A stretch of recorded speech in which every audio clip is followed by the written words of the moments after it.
Singapore is built on and maintained by a fundamental paradox. It relies on a mobile labour flow of migrant construction workers, a workforce that is needed but not wanted, carefully managed to accelerate its goal of becoming a global city-state. They possess few rights and non-existent pathways into citizenry, and they get only 1 day of rest a week. But where do they spend it? In Singapore, nearly 4 out of every 10 workers are foreigners. However, not all foreign workers are seen as equal in the state's eyes. Migrants are managed using a bifurcated strategy, what Angela Poon describes as a discrepant cosmopolitanism. Close to 500,000 men in the construction, marine and process sectors provide the labour power we require and are bound by the state's policies of non-integration and disposability. Here, they are transient subjects, permitted only on time-limited work permits. Our city's current DNA, be it the CMIO model or how we use spaces, is an evolution of our colonial roots. The 1822 Raffles Town Plan intentionally segregated Singapore by different ethnic groups, creating the enclaves we know as Chinatown, Kampong Glam, Little India, and more. Today, these are highly curated front-stage heritage sites, polished for tourism and national identity. But just a street away from the Little India tourist belt lies the Farrer Park area, centered around Mustafa Centre.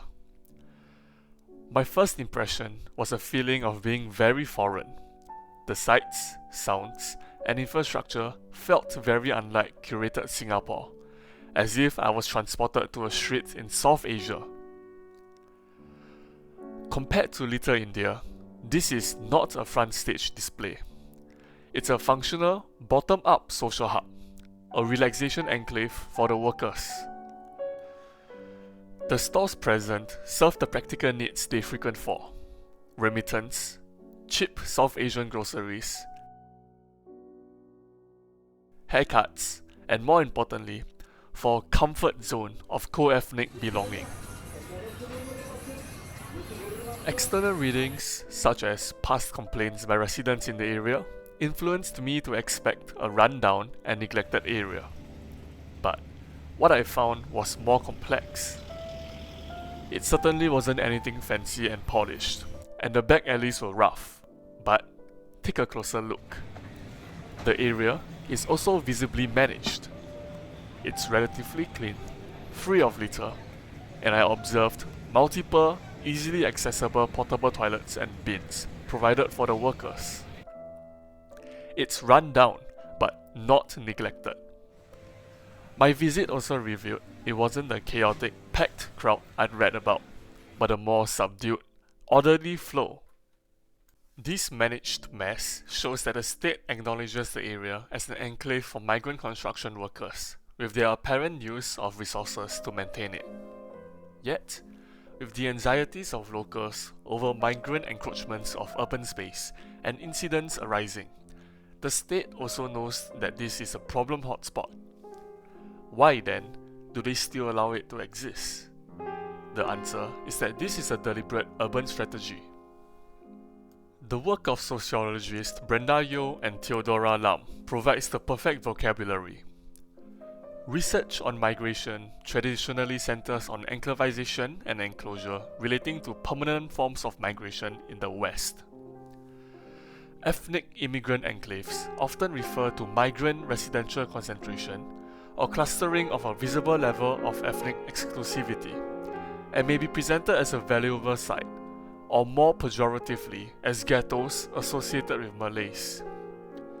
In contrast, the term enclosure is used to suggest a top-down imposition of disciplinary power, occurring physically or metaphorically. Their study instead focuses on the twin concepts as ongoing spatial-temporal strategies of disciplinary power on transient migrants here in Singapore. The state's primary strategy of non-integration is enclosure, housing workers in segregated dorms on the city's periphery, out of the citizens' vision. But you can't keep them locked up 24/7.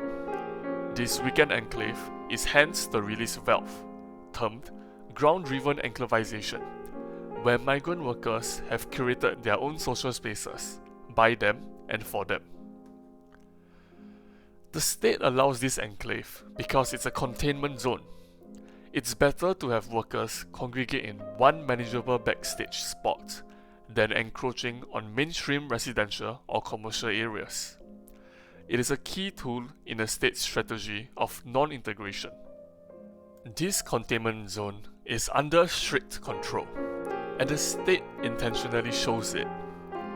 Security patrols wearing high visibility vests, multiple unmissable CCTV cameras, and unique warning signs you don't see in other parts of Singapore, such as cautioning not to let a moment of anger ruin your life and not to urinate, along with the specifically designated liquor control zone. In Little India and Geylang, on top of the daily public consumption prohibitions, there are also further restrictions on public holidays as well as weekend restrictions from 7 AM on a Saturday to 7 AM on a Monday. The surveillance is not at all covert, and this is another strategy by the state. The permanent, highly visible surveillance sends a clear double message. The first message is for the workers. We give you this space to relax, but do not cause trouble.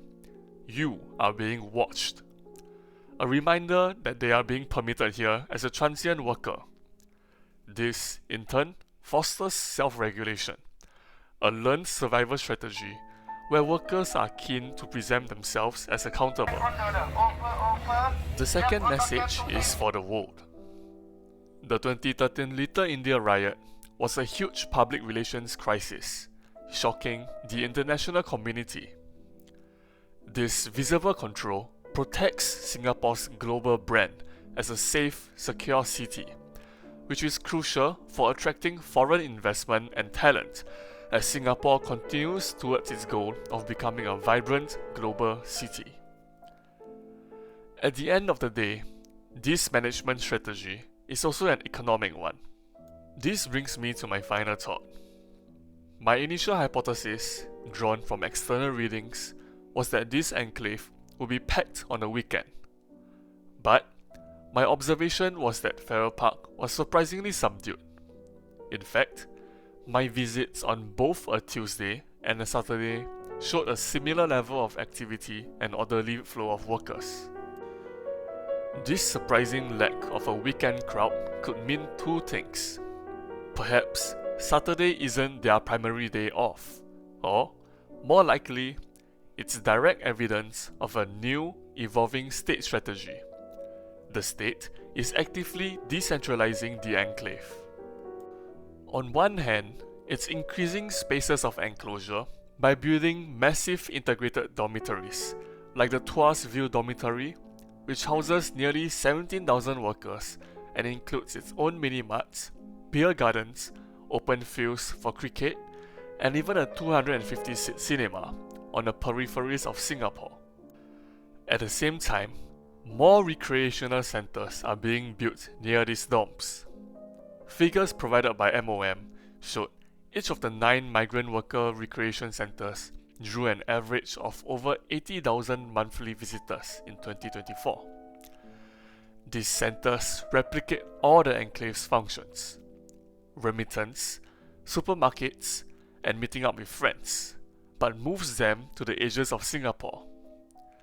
This is decentralized enclosure. It's less visible, it reduces NIMBY complaints, and it perfects the strategy of non-integration by reducing the workers' need to access the central Farrer Park co-ethnic enclave, keeping the backstage itself invisible, as well as reducing the chances of intermingling between workers and locals.